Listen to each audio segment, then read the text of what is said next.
আসসালামু আলাইকুম। সাদিকা সারা কুকিং থেকে আপনাদের সবাইকে স্বাগতম। আজকে আমি আবারও হাজির হয়ে গেলাম নতুন একটি রেসিপি নিয়ে। আজকের রেসিপি ধনেপাতার ভর্তা। আমি ধনেপাতা ভর্তাটা কিভাবে তৈরি করব সেটা আপনাদের মাঝে শেয়ার করব। আপনারা যারা আমার এই চ্যানেলে সাবস্ক্রাইব করেননি তারা সাবস্ক্রাইব করে দিবেন যেন আমি নতুন নতুন রেসিপি নিয়ে আপনাদের মাঝে হাজির হতে পারি। তাহলে বন্ধু যা যাক আমার এই ধনেপাতা ভর্তাটা আমি কিভাবে তৈরি করি। প্রথমে নিলাম আমি 3 আটি ধনেপাতা।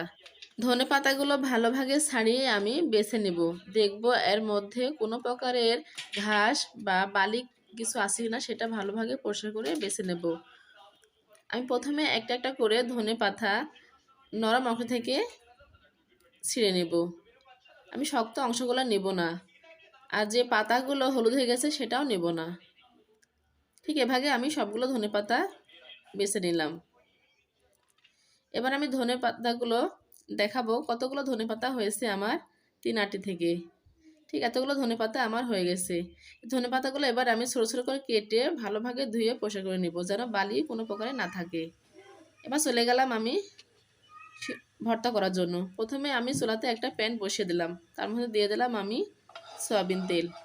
তেলটা গরম হয়ে গেলে এর মধ্যে আমি দিয়ে দিব পেঁয়াজ কুচি। আমি 3টা বড় সাইজের পেঁয়াজ কুচি করে রাখছিলাম, সেটা দিয়ে দিলাম। পেঁয়াজটা দেওয়া হলে এর মধ্যে দিয়ে দিব আমি রসুন। আমার নতুন রসুন, এটা নতুন রসুন আমি 4-5টা রসুন মাঝারি সাইজের এটা কেটে দিয়ে দিলাম। তার সঙ্গে দিয়ে দিলাম কাঁচামরিচ। আমি 8-10টা কাঁচামরিচ দিয়ে দিলাম, দিয়ে একসঙ্গে ভালোভাবে ভেজে নেব। কারণ ভর্তা মানে তো ঝাল, ঝাল ছাড়া ভর্তা খেতে ভালো লাগে না। আপনারা যদি ঝালটা কম খেতে চান তাহলে মরিচের পরিমাণটা কম দেবেন। আমরা ঝালটা খেতে বেশি পছন্দ করি, তাই আমরা মরিচের পরিমাণটা বেশি দিয়ে দিচ্ছি। ঠিক এভাবে আমি কিছুক্ষণ নাড়াচাড়া করে ভেজে নেব। আমি খুব বেশি ভাজবো না, হালকা ব্রাউন কালার হয়ে আসলে এর মধ্যে আমি অ্যাড করব যে ধনিয়া পাতাগুলো আমি ধুয়ে কেটে বেছে রাখছিলাম, সেটা আমি এবার দিয়ে দিলাম। দিয়ে আমি একসঙ্গে ভালোভাবে নাড়াচাড়া করব।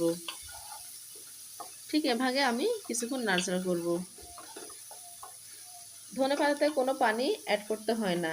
ধনে পাতার আর পেঁয়াজের যে পানি থাকবে সেটাতে সিদ্ধ হয়ে যাবে। এবার আমি ঢাকনা দিয়ে আমি মিনিট 2 ঢেকে রাখবো। 2 মিনিট পর আমি ঢাকনা উঠায়া ভালোভাবে নাড়াচাড়া করব। দেখেন আমার ধনে পাতা, রসুন, পেঁয়াজ, মরিচ সবগুলোই সিদ্ধ হয়ে গেছে। ঠিক এভাবে আমি কিছুক্ষণ নাড়াচাড়া করে আমার ধনে পাতাগুলো আমি উঠাই নেব। এবার আমি চলে যাব ভর্তা করার জন্য। আমি শিলপাটা এটা ভর্তা করব। আপনারা চাইলে ব্লেন্ডারও এটা ভর্তা করে নিতে পারেন।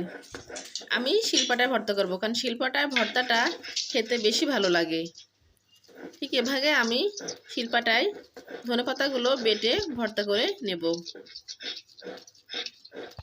যতক্ষণ না আমার ধনেপাতা, মরিচ, পেঁয়াজ, রসুনগুলো ভালোভাবে বাটা হবে ততক্ষণ আমি এভাবে বেটে নেব।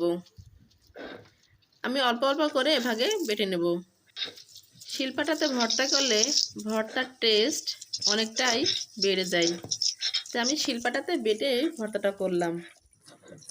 আমার ঠিক সবগুলো বাটা হয়ে গেছে। এবার আমি একসঙ্গে আবারও একটা বাটা দিয়ে দিলাম, যেন কোনো দানা থাকলে সেটাও যেন ভালোভাবে মিহি হয়ে যায়। আমি আবারও বলছি, আমার এই ভর্তার রেসিপি যদি আপনাদের কাছে ভালো লাগে তাহলে বন্ধুরা লাইক, কমেন্ট, শেয়ার এবং সাবস্ক্রাইব করে দিবেন। সাবস্ক্রাইব করে আমার পাশে থাকবেন, আমি যেন নতুন নতুন রেসিপি নিয়ে আপনাদের মাঝে আমি আবারও হাজির হতে পারি। আমার বাটা শেষ। এবার আমি সবগুলো এক জায়গায় করে আমি সরিষার তেলটা দিয়ে দিলাম। ভর্তাতে সরিষার তেল ব্যবহার করলে খেতে বেশি ভালো লাগে, তাই আমি সরিষার তেলটা অ্যাড করলাম। আপনারা চাইলে বাদ দিতেও পারেন। ধনেপাতা ভর্তাটা আমার হাতে মাখানো শেষ। এবার আমি পরিবেশন করব। সবাই ভালো থাকবেন, সুস্থ থাকবেন। সবাইকে ধন্যবাদ। আল্লাহ হাফেজ।